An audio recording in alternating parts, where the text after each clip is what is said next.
that would be a long podcast. It's the usual four movies and a it's short. 4 movies and a short. Yeah. Which really, that counts up once you add in the bonus movies. Well, they do add up, yeah. We're at episode 207, so that's a heck of a lot of movies. That's a lot of movies. Yeah, we're approaching the 1,000 mark. Well, I mean, we've passed the 1,000 mark with the bonus part, but the bonuses and everything. I mean, just counting the main 207 times 4, but there's 5. We're if you include the shorts, that's 5 a week. Well, 207, that's over 1,000 right there. Well, those technically aren't movies. I just meant movies. That's over all right. 1,000 Math is reviews. Hard. Math is hard, but we've got well over 1,000 reviews. Yes, with all the bonuses and extras and stuff. And are we having trouble finding new movies to watch every week? Oh, we are. Gosh, there's just been nothing comes out, and we sit around. We've seen everything. There's nothing left. It's pretty amazing how much has come out this year, and we're still finding old stuff. Now, there's still lots and lots of old stuff. Mm-hmm. Yeah, lots of it. But this week, we've got mostly new stuff. Bones and All, a brand new one from this year. Crunch, crunch, crunch. And Texas Chainsaw Massacre 2022. Bzzz. And Curse of the Blind Dead. Help, I can't see. And our one oldie is The Gate. I got no sounds for that one. Okay. The Gate, yeah. The Gate from 1987. Curse of the Blind Dead, a modern sequel to the 70s Italian films. Mm-hmm. And, a couple of new things. And there's a couple of bonus films that, these are ones we watched so you don't have to. Over at horrorbulletin.com, where you can sign up for our free weekly newsletter, we were going to review all the ones we just talked about, plus The Blood of Dracula's Castle from 1969, which was a vampire movie. Mm-hmm. It was weird. It was weird. It was weird, but it doesn't mean good. It wasn't. It was one of those so bad it's good kind of things. Okay. I was entertained with this one just because it was so dumb. Okay. I couldn't wait for it to be over because it was so dumb. And then there was Gallery of Horror from 1967. Got John Carradine doing this very serious hosting deal with these god-awful shorts. They were pretty awful. It was an like anthology 4 of shorts. or 5 short films, and they were bad. They were pretty bad, yeah. So if you want to see these, you can, or you can read all about them. Or read them and save yourself a couple hours. Over at, where was that again? HorrorBulletin.com. Okay. And of course, you can read all our regular reviews over at HorrorGuys.com. Kind of depends on how you want to consume our reviews. Mm-hmm. If you just want to read them one a day as they come out, go to HorrorGuys.com. If you just want one email a week with all the stuff, including the bonuses, you go to HorrorBulletin.com. If you want to get once a month in your Kindle e-reader or your paperback in a mailbox, you go over to HorrorGuysShop.com and pick up Horror Bulletin Monthly. Okay. There's a lot of ways to get this stuff. There is. Or you can listen to the podcast and get just the basics. Yep. 4 years ago this week, on episode 2 of the podcast, what did we look at? Mad Ron's Previews from Hell. That was a weird one. It was weird. It was a sort of a documentary on movie trailers. Uh-huh. And we've not seen anything like that one since. It was very enjoyable. A lot of fun things to watch there, yeah. That was a good one. And The Nun came out in 2018. It was new at the time. She was bad. She was a bad girl. Yes, she was. And you know what? I liked that. We're going to have to watch that again one of these days because I liked it at the time. But so many people have dumped on it in the meantime, how horrible and terrible it was. I probably need to rewatch it. We need another look. Maybe, we were a little less experienced back 4 years ago. Maybe they're right, and we were wrong. We'll have to see. Well, it's in with the Conjuring movies that are they're well made. Yeah, but inspired by true events. Okay, so you can listen to that one. Go over to horrorguys.com/HG002. Or, go to Horror Guys Podcast and look for it there. Mm-hmm. All 207 or so podcasts are at horrorguyspodcast.com. Oh, so many domains. There are. It's hard to track them. All right, and as always, there are books available, horrorguys.com/books or horrorguysshop.com. And let's get on with the movies. We have babbled on about this other stuff long enough. First up, we have Curse of the Blind Dead from 2022. And this is a modern sort of reboot from the series from the 70s. There was, what were they? Was it called Curse of the Blind Dead, the first one? They were the Blind Dead. Yeah. Return of the Blind Dead and the Ghost Galloping Galleon. Blind, the Ghost Galleon. Yeah.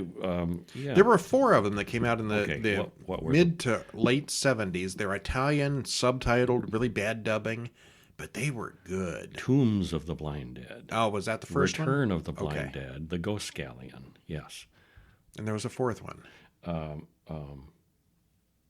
Looking.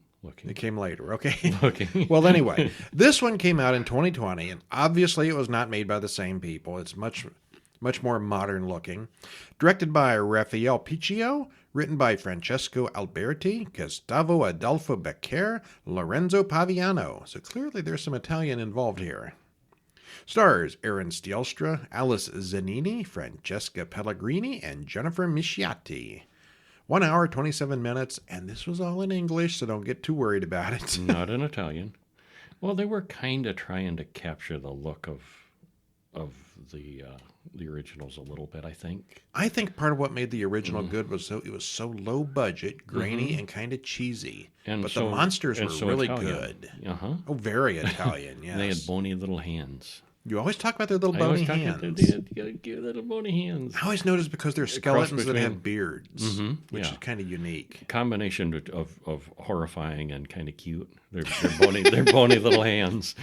All those victims wouldn't have gone for cute. All right, spoiler free. What happens? Well, stuff happens. Well, the gore effects are excellent. They're wet and realistic. This is sort of a sequel to the classic Blind Dead films of the 1970s, but it's a step down in almost every way. And it's a dull script, not saved by acting or direction. Harsh. Yeah. I would almost think you didn't care for it. Yeah, I didn't. I was immensely disappointed. Yeah. I kind of enjoyed the originals. Yeah. I mean, the 3 or 4 originals, I mean, the first one was the best, and then they used a lot of reused footage from those. So they kind of went downhill, but they were all good. And I can't emphasize enough, though, about the gore effects. Whoever did the practical gore effects really knew what they were doing. They were really on the ball. In this one? Yeah, in this one. Yeah, okay. There's people getting ripped and maimed and cut and body parts flying everywhere and blood and gushing. And, yeah, if you're into the gore... It's a good one. Top notch. All Everything right. else about it, not so much. A possessed-looking pregnant woman is tied to a rack and surrounded by Knights Templar. You can tell because they're wearing that uniform. Mm-hmm. There's a demonic imagery all over the walls. She gives birth to a normal-looking baby. Just as the priest is about to sacrifice the child, local villagers storm in with pitchforks and torches. It's always pitchforks and torches, and they capture the knights. They kill the mother, and then one of the villagers kills the baby on the ritual altar with the ritual knife. Does that count? Well, thank goodness they busted in and, rescued them. No, wait, what? I think they wanted to kill the knights more than rescue the woman. I think so, yeah. Plus they were all tainted and devilly, so, they had to be. But, he effectively completed the ritual for them. Yep, sure did. By killing the baby on the altar. But. Well, then the 5 Templars are burned at the stake for apostasy. When the priest warns that they're immortal and will return, the executioner burns out their eyes so they'll be blind in the afterlife. Credits roll. Hence, the Blind Dead. Yeah, that's pretty much the same storyline that happened in the original, too. So it's a kind of a reboot or maybe just a flashback. Yeah, I think that was flashback. And now... Michael and his daughter Lily wander through the woods looking for food and listening for signals on the portable radio. They're following a map to a place that the voice on the radio told them to go to. Oh, and you skipped over a key point, too. As the credits are rolling, we see a montage of things. Nuclear war has happened. Near future, things are much, much worse than they are now and go completely kaput. Plague and nuclear war and end of the world happens. So it's not just zombies, it's post-apocalyptic zombies. Yep. Well, men rob the 2 at gunpoint. And the next morning, some other men kill the robbers and rescue them. They are taken to a big factory, and we see that Lily is pregnant. course, her father here is the last man on Earth as far as she knows, so let's not judge. Oh, I'm sure they ran into some other survivor or something along the way, because there's lots of survivors, it turns out. Turns out, yeah. There's quite an enclave of people here. Well, Kane introduces himself, but he doesn't know of anything that could have called Michael on the radio. Wasn't them. Kane hints that today is a special day for them, but he doesn't elaborate. Abel, the maestro, is the man in charge, but they can't meet with him today. When they don't get to talk to him, Abel also has no idea where Michael's radio transmission came from, but he wants them to stay with him and help rebuild society. He says their arrival was a divine sign. And then they're drugged and passed out. Yeah, and it had kind of a culty vibe to it. Yeah, it wasn't just a group of survivors hanging out to survive together.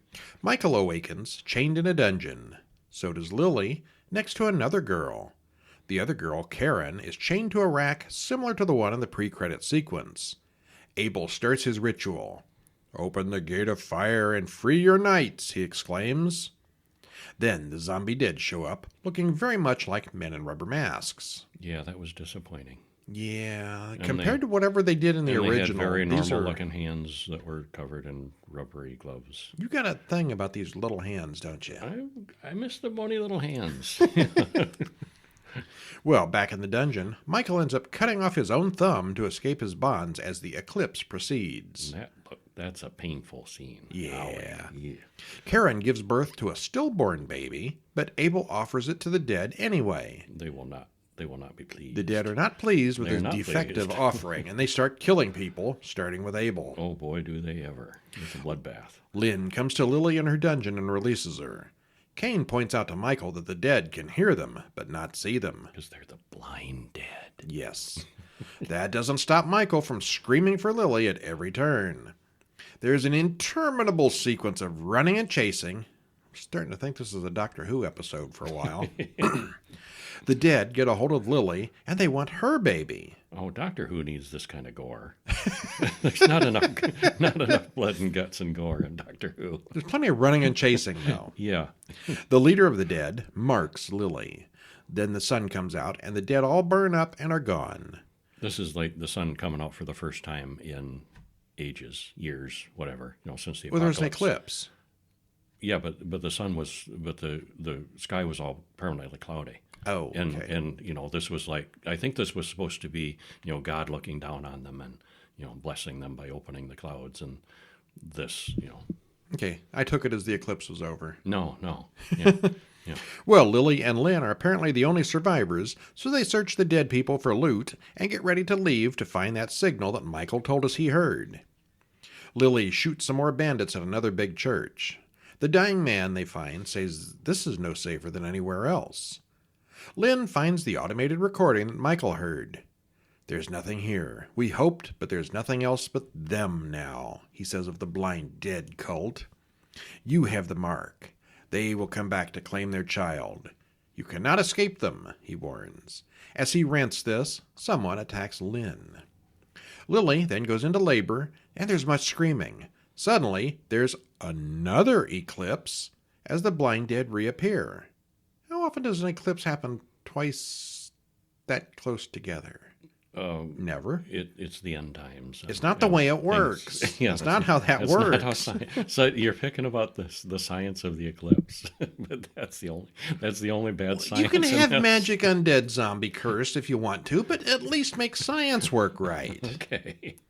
Well, the people she found strap her to a rack. I guess that's just how everyone gives birth now. Uh-huh. And Lynn takes the baby and offers it up to the blind dead Templar leader. The sky turns red, and something bad happens. But we don't see what because the movie's over. Oh, well. So it goes. How did a no-budget Italian movie from 1973 have better-looking monsters than this? The acting, or maybe it's just the overdubbing, is truly horrendous here. The previous 4 movies from the 70s are legitimately scary classics. This thing, not so much. "This is an uninspired and unexciting remake," Kevin said about 2/3 of the way into it. And I was wrong, because it's not really a remake, it's a sequel. Okay. Well, at least I think he said all that, because I was kind of dozing quietly between the slow-paced chase scenes. This is really a waste of time. Yeah, it was just dull, except for the occasional gore scene. Somebody somewhere slicing probably off his bought the thumb, rights that to was a good this and one. wanted to make one, and yeah, they could have done better. Yeah, they could have. Which takes us to 2022's Texas Chainsaw Massacre. There's no number after it. This is not number 5 or 6. It's just called Texas Chainsaw Massacre. But they are often referring to it as Texas Chainsaw Massacre 2022 Yes. to differentiate. It's not a reboot. No, It it's is not sequel. a remake. It is a continuation. Mm-hmm. I'm not sure if it's a continuation of the first one or the second one, but It kind of could be either, I think. yeah. Yeah. Directed by David Blue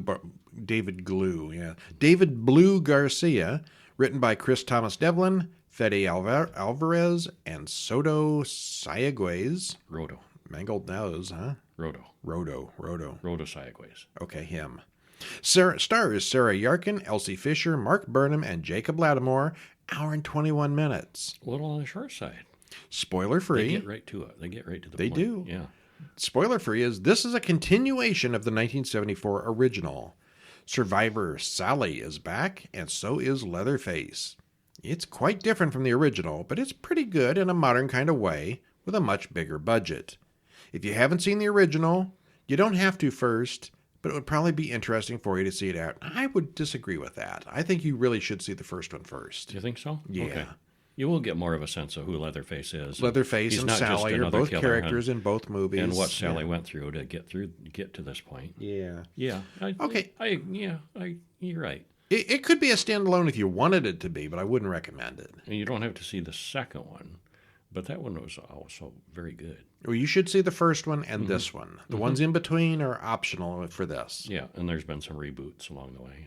A lot like when and Halloween did sequels and Halloween things. 1 and 2, and then finally the new trilogy or whatever went back and skipped like the 15 movies in the middle. That's kind of where this one is. Yeah. All right, well, what happens? We hear a voiceover from the introduction to the 1974 film. Yes, the original was John Larroquette as the narrator. Wow. Who got paid with a joint, I heard.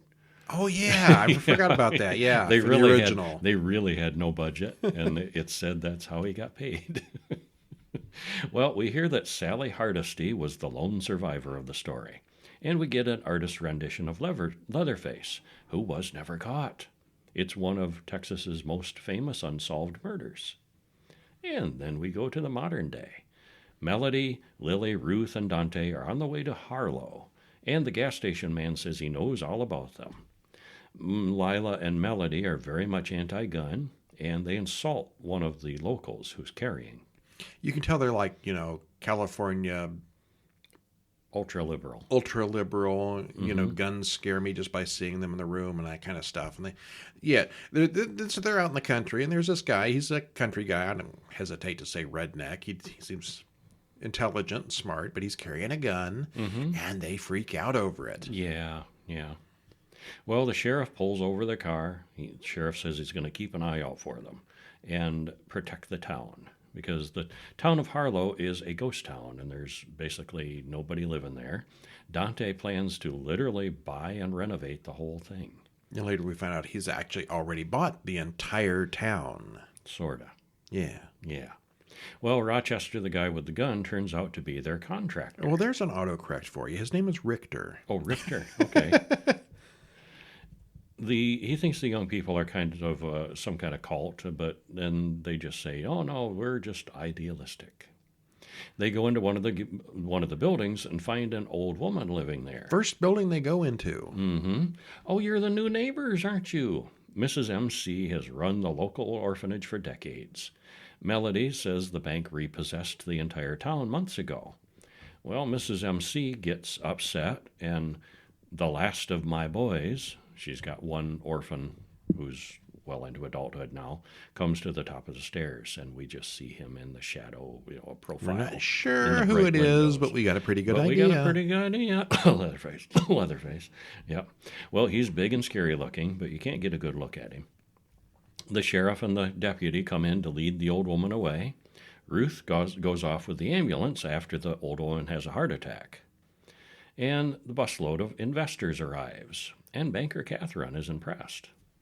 This is a kind of a busload of young party people, too. So, investors. yes. Well, the old woman dies in the ambulance, and her big silent son gets upset. Oh, does he get upset? Yeah. Snaps the deputy's arm in two and then stabs him in the neck with the jagged bones. Never seen that in a movie before. This goes badly for everyone in the ambulance. Ruth, who isn't dead, sees the big man cut off his mother's face and put it over his own. Leatherface again. And then she makes a call on the radio before she is killed. Probably should stop there. That's the first 15 or 20 minutes worth. Yeah. So yeah, Leatherface is still alive, living in that town, and now he's back. So there's, a killer and a town full of people, and they're kind of isolated. What do you think happens? And how do you think this goes? Well, yeah, you're right. Okay, so this is not a reboot. It's a continuation of the first 1974 film. It's a completely different story, and they don't try to do the same thing again. It's not like 3 or 4 teenagers run into the house full of cannibals. They don't do that. No. Still, there's not too much connection to the original here, other than the chainsaw and the look of the villain. The house, the butchery, and the family from the original are all forgotten here. Yeah, this woman took him in as an orphan, basically. Yeah. And has been, housing him there all this time. This one does bring back the character of Sally, who's waited 50 years for her revenge on the monster who terrorized her in the 70s. Does that sound familiar? Channeling Laurie Strode. Yeah. Yeah, a little Same bit. plot as Halloween Ends. This one, however, didn't have the pressure of ending a long-awaited trilogy, so I think it probably fares a little better. I was entertained. It wasn't awesome, but I didn't hate it. Yeah, I quite enjoyed it. I've heard a lot of hate for this movie because I'm not even sure why. I don't know why people would hate it. I did not mind this one. I was entertained. Yeah. It's kind of midline. I mean, it's not great, but I'd give it a 7, 8, along. Now, the Leatherface movie from a couple of years ago, I would call that one much lesser than this. I liked this one better. Yeah, I did too. Yeah.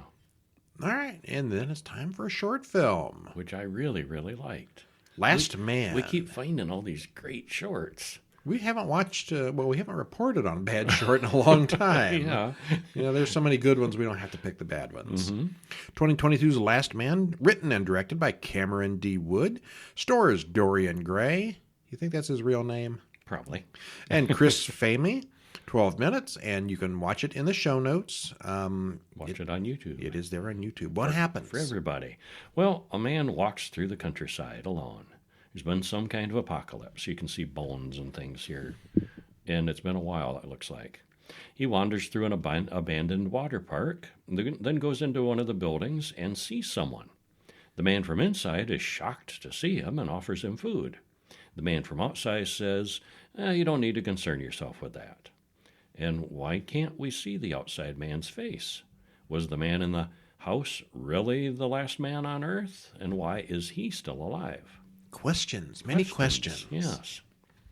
Some people have their whole identity wrapped up in their jobs, and it's tough when a job ends. What do you do with your life then? You can't lay off some people. That's true. It's really well done. The soundtrack is weirdly inappropriate, and it's perfect here. A bunch of little children's songs. The acting is fine, the cinematography is good, and it's well-paced, not stretched out, but there's enough there to make a story. And there's a lot of things we don't know, but we don't need to know them. That's okay, yeah. It's very good, yes. Yeah, liked it a lot. Just Last Man. What's next? That was The Gate from 1987, which is directed by Tibor Takacs, written by Michael Nankin, stars a very young Stephen Dorff, not Dwarf. Well, he was short. Yeah, he was shorter then. Louise Tripp and Christina Denton. Runtime's an hour and 26 minutes, and there's a trailer on YouTube. And spoiler-free, well, 2 kids dig up a gateway to hell and let out some bad things. It's a lot of fun. It's a classic of the 80s, and it was Stephen Dorff's first major role. I saw this when it came out in the theaters. I did too, yeah. I didn't see a lot of horror in the theaters back then, but this is one I did. And there's some other recognizable faces, but he's really the star that came out of it and went on to do many things. Can't say I recognize anybody else. A couple of the faces I recognize from lesser stuff. Nobody had the career that Stephen Dorff has and still has. He's been in some things recently. He's still going. Oh, he's still going, yeah. He's not 10 anymore, though. No, he's not. Glenn comes home to an empty house. There's food on the table and the doors are open, but he's all alone. He goes outside to his treehouse, but suddenly, lightning strikes the tree and it collapses. Zap! Nope, he wakes up, hearing a loud chainsaw in the backyard. They're cutting up the old tree outside, and I guess we have to wonder, did the lightning really strike it? I think maybe. Probably. The men outside remove the dead tree, roots and all, and Glenn finds a geode under where the tree used to be. Later, he and his friend Terry dig under the sod for another geode and find a tunnel down there. Glenn's sister Al throws away a bunch of model rocket stuff, and weird moths comes out of the tree hole. Later, Mom and Dad say they need to leave town for 3 days. It was the 80s. Mm-hmm. And they grudgingly agree to leave Al in charge. Glenn gets grounded for digging a hole in the backyard, and Glenn says the hole in the yard is still freaking him out. Al throws a party for all her friends, because it was the 80s, and that's what you do when the parents are gone. While that's happening, Glenn and Terry work on cracking open their geode. They finally crack it, and it spills out purple smoke, and it's all kind of lit up inside. Pretty. It makes some kinds of runes on a writing toy. You know, one of those ones that's like, what do you call that? The clear plastic sheet with a pencil that you draw on some kind of gray mushy stuff on the back? Yep, and then you lift it up and it erases it. Yeah, well, one of those things. I have no idea what they're called. I don't know what they're called either. Well, all the people at the party downstairs try to levitate one of the guys in the party room with their minds. He's too big, so they try it with Glenn, and it gets out of control and he hits the ceiling. It actually works. He gets upset, and the party ends. They couldn't understand why he was upset at being levitated. Yeah, and everybody said, "Oh, that was an illusion." We're all, yeah.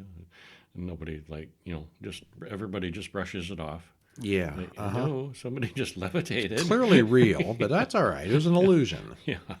That night, the moths on the windows spook Glenn, and things in his room scare him. Terry, who is spending the night, sees his dead mother downstairs. After a while, he realizes he's hugging the family dog, who is dead. Mind tricks. The next day, Terry goes home. That old dog was ancient anyway. Glenn wants to call his parents about what happened, but Al forbids it. Terry recognizes the runes on his album artwork. That band knew all about this magic. And the band is dead, too. Yes. Mysterious circumstances. Al goes out with friends, leaving Glenn home alone. He hears the bug zapper in the backyard going crazy, so he unplugs it. Bug zappers must have been the 80s. Yeah, Don't see those much anymore. They were bigger then. Whatever happened to bug zappers? Cruelty to animals or something? Or too much electricity? Or why don't we have bug zappers? I like bug zappers. I've heard that actually the best thing you can do is buy a bug zapper for your neighbor, because they draw bugs to the vicinity of the bug zapper. Not necessarily zapping them, but you'll have more bugs in the area. Plus they kill beneficial bugs as well as harmful bugs. They don't discriminate. So all in all, people have gradually wised up that they're not very good and don't really help. But they're fun. Well, they're fun.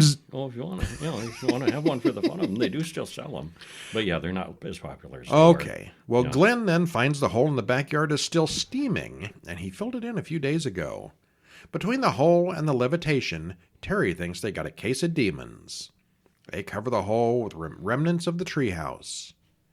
Terry shows the record lyrics that explains the ritual to open the gate, because it was the 80s and the rock music was demonic. And the lyrics were printed on the album. Sure they were. They read the words from the tablet. What's that? Like one of the big discs made out of... Like a CD that was like black plastic. Oh, okay. They're old, like you. The hole, the levitation, the geode, and the sacrifice. At least they didn't put the sacrifice in the hole, because that would be bad. That would be bad. Meanwhile, Al's boyfriend Eric is driving around town trying to find a pet mortician without much luck. Yeah, they charged him with disposing of the dead dog. He ends up sticking the dead dog in that nice big hole in the backyard. Problem solved. Whoops. Al comes home and she buys Glenn a new rocket. They launch it, and later Glenn finds the Thunderbolt, Al's huge rocket. That night, Terry stays over again, and so do Al's friends, Laurie and Linda. Glenn reads the album notes and sees that the big demon has little minions to do his work for him. Meanwhile, downstairs, the minions come in. And these aren't those little yellow eraser-looking guys. These are kind of cool, actually. Slug people kind of things. Yeah, it was actually a cool effect. Yeah, very well done. Mm-hmm. The moths break in through Glenn's bedroom window.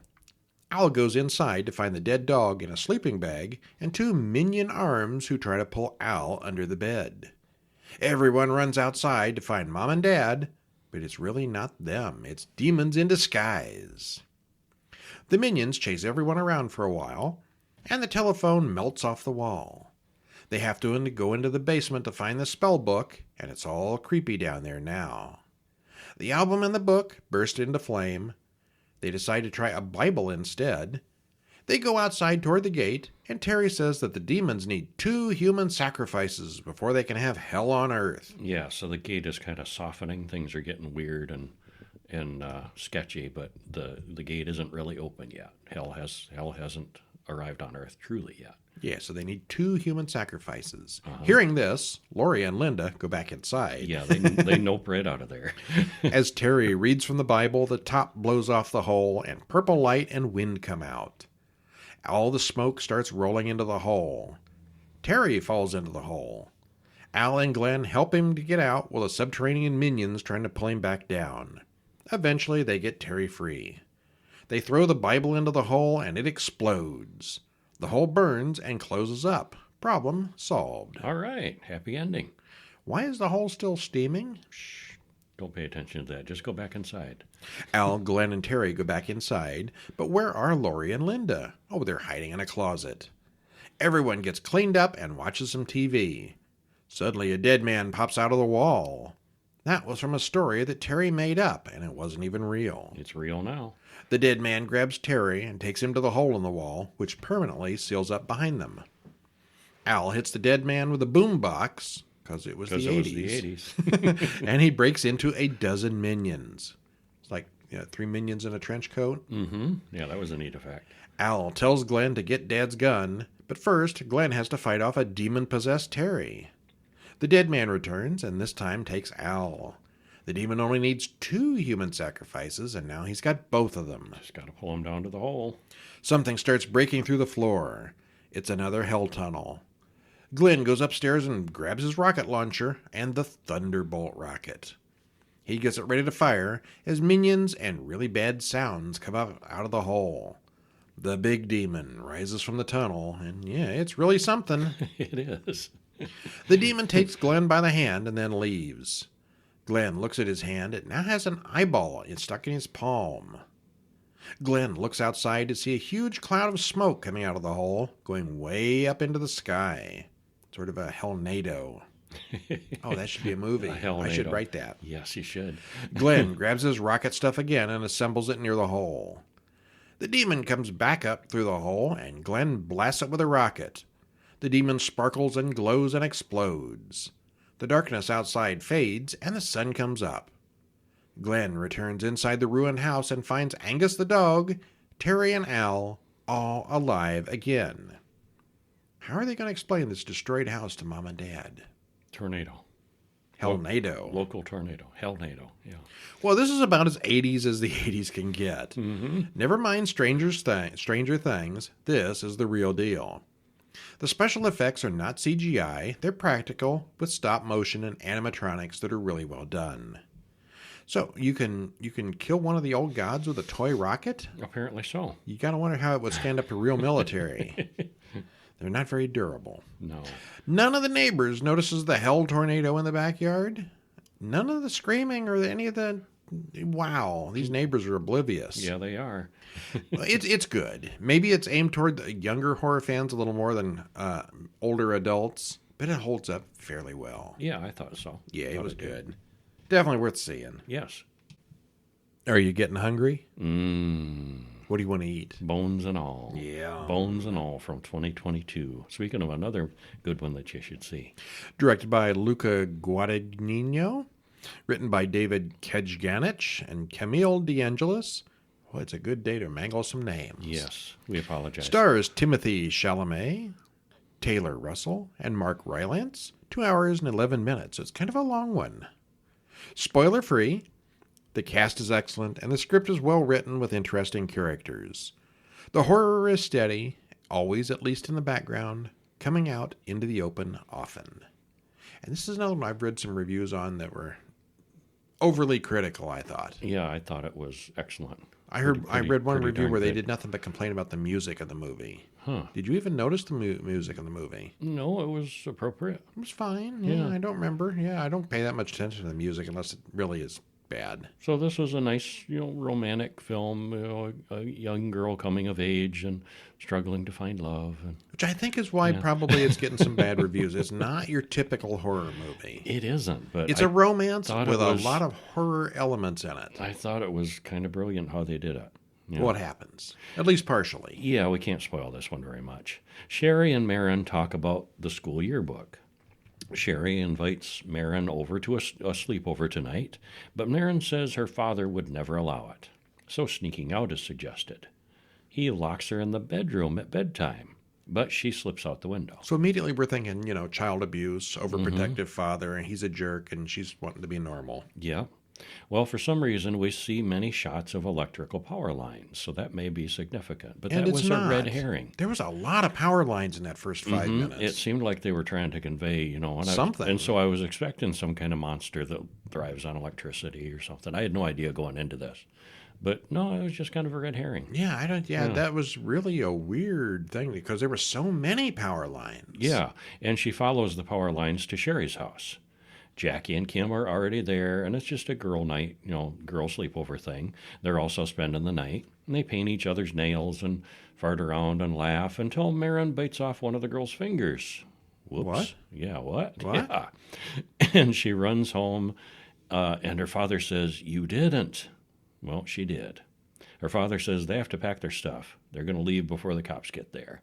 And credits roll. Okay, I guess he wasn't the bad one here. He's ridden this rodeo before.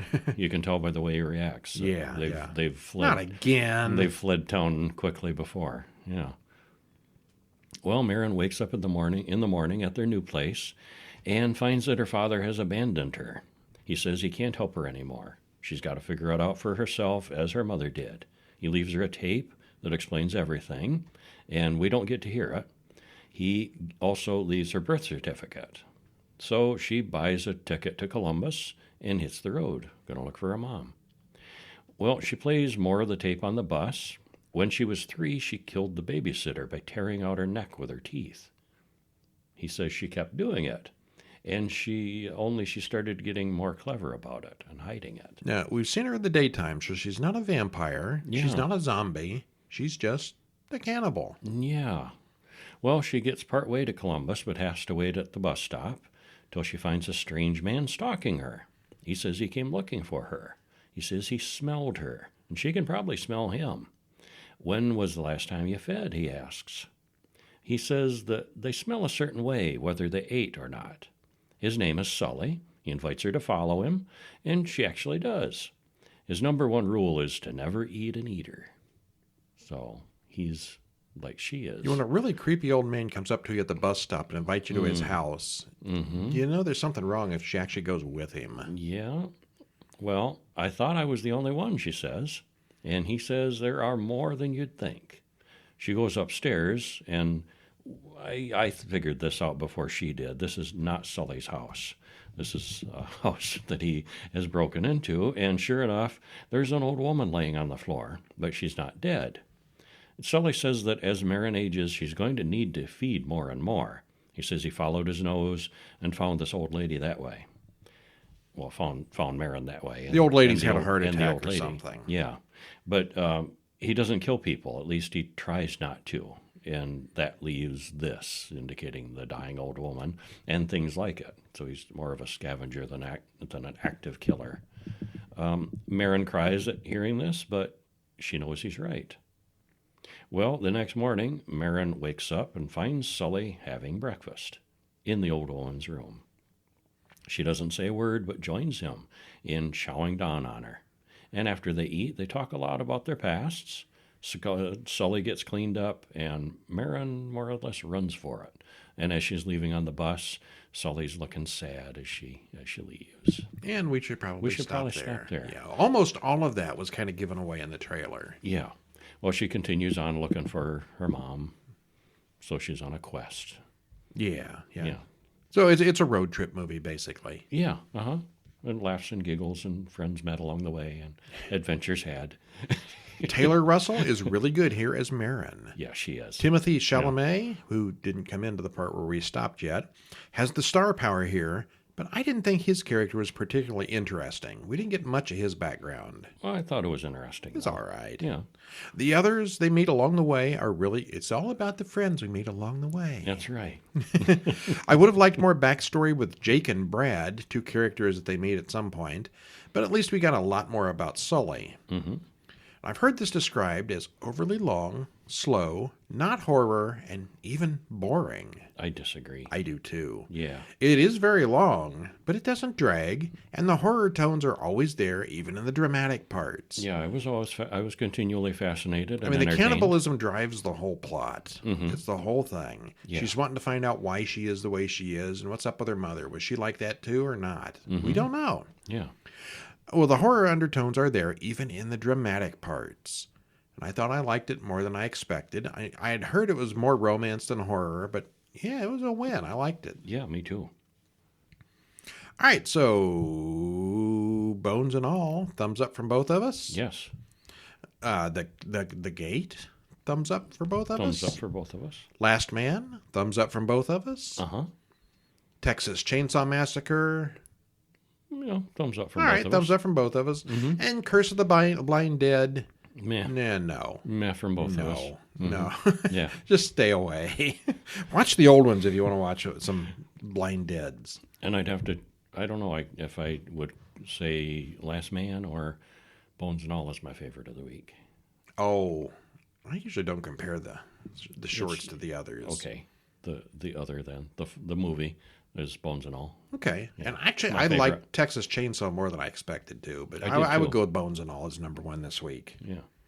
All right, so stop in over at horrorguys.com to read the full synopses with the spoilers for the ones that we didn't go all the way through. Sign up at horrorbulletin.com for your free monthly newsletter and buy all our books. There's a bunch of them now at horrorguyshop.com.